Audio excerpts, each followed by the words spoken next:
පළවෙනි ප්‍රශ්නේ මට තියෙන පුංචි පෑන්චි එකත් එක්ක ඕගොල්ලෝ චිත්‍රය හදලා එවන්න කියලා කිව්වා අපිට. මම හැමදාම ඇරිනේ I just sent like one time. ඒක ඕගොල්ලෝ පෙන්නුවේ නැහැ. And then like I have beef. Seriously, that was my first reason.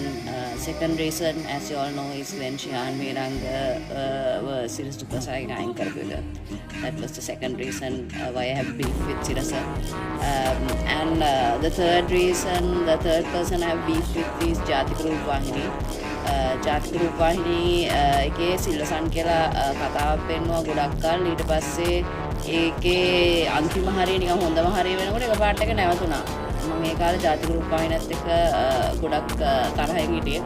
දැන් මට එච්චර තරහක් නැහැ මොකද සිල්වසන් apparently ඒ show එකම they have ended it without like a final conclusion. Now that I know this ඒක අවුලක් නැහැ. And I also have beef with Lux. ඔගොල්ලෝ ඉස්සර රන් කාසියක් දෙනවා කියලා සබන් කැට ගොඩක් මම දෙකට කපලා බැලුවා. හැබැයි මට හම්බුන්නේ නැහැ එකකින්වත් රන් කාසියක්. So I have beef. And also Candos රසපවුල එකතු කරන්න ගිහිල්ලා මට එකපාරක් ආච්චිලාම හතරක් විතර ආවා එකපාරට. ඊට පස්සේ මම ඒක කරන එක අතහැරලා දැම්මා. So I also have beef with Candos.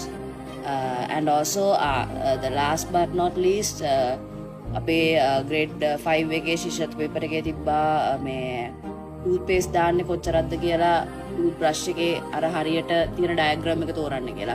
Signal I trusted you. I selected the diagram with like the like long piece of toothpaste and turns out කඩලා ඇටයක් තරම් තමයි දාන්න ඕනේ. So මේවත් එක තමයි මට ප්‍රශ්නයක් තියෙන්නේ. මේ කවුරු හරි මාත් එක්ක මේ ප්‍රශ්න විසඳ ගන්න කැමති නම් please send me a DM.